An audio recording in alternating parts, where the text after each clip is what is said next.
Marketing की बात चल रही है, लेकिन मैं आपने 3 लोगों के संदर्भ में बताया कि देखो रशिया ऐसे प्रस्तुत करेगा। रशिया तो गेनर के तौर पर दिखाई दे रहा है सज्जनार साहब।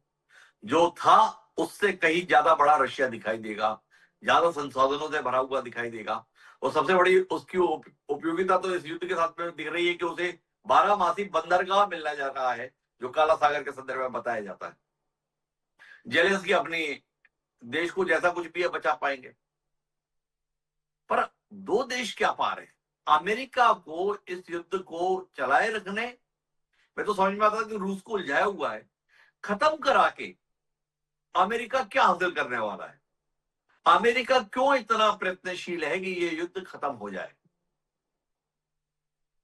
देखिए, सबसे पहले जो राष्ट्रपति ट्रंप की मंशा है और इच्छा है, मुझे नोबेल पीस प्राइज मिल जाए, किसी जी। तरीके से मिल जाए। पहले उन्होंने सोचा था, मैंने भारत और पाकिस्तान का युद्ध, क्योंकि और जो है रुवांडा, थाईलैंड, कंबोडिया, इधर उधर ये छोटे मोटे हैं, जी। भारत और पाकिस्तान का मैंने अगर रुकवा दिया है तो फिर ये एक मेरा जो क्लेम है बहुत बड़ा बनता है।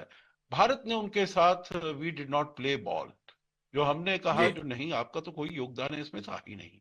तो वो उनका जी। बिल्कुल एकदम ही जो क्लेम था वो इतना ज्यादा सशक्त नहीं हो पाया। अब ये अगर वो करवा देते हैं तो उनके लिए ये बहुत ही महत्वपूर्ण हो जाएगा। दूसरी बात है, उन्होंने क्रिटिकल मिनरल्स 500 कितना है कितनी बिलियन डॉलर्स की उन्होंने अग्रीमेंट साइन की है यूक्रेन के साथ, जो वहां पर जाकर हम क्रिटिकल मिनरल्स वहां से निकालेंगे और लेकर आएंगे। तीसरी बात, उन्होंने कहा है जो जो ये 300 बिलियन डॉलर जो है रूस के, अगर उसमें से 100 बिलियन डॉलर जो है वो अमेरिका इन्वेस्ट करेगा यूक्रेन में, और उसकी जो प्रॉफिट है वो अमेरिका लेगा। जी। देखिए, वो तो बिजनेसमैन है, तो उनको बिजनेस भी चाहिए। अपनी तरफ से उनको जो क्लेम है या नोबेल पीस प्राइज का, वो भी उनका बड़ा सशक्त होगा। और 200 बिलियन डॉलर और हैं, उसके ऊपर भी किसी ना किसी प्रकार से अमेरिका का उसमें भी हाथ रहेगा। जैसे उन्होंने देखिए गाजा में कहा है, जो एक बोर्ड ऑफ पीस बनेगा, उस बोर्ड ऑफ पीस के जो चेयरमैन होंगे वो राष्ट्रपति ट्रंप होंगे।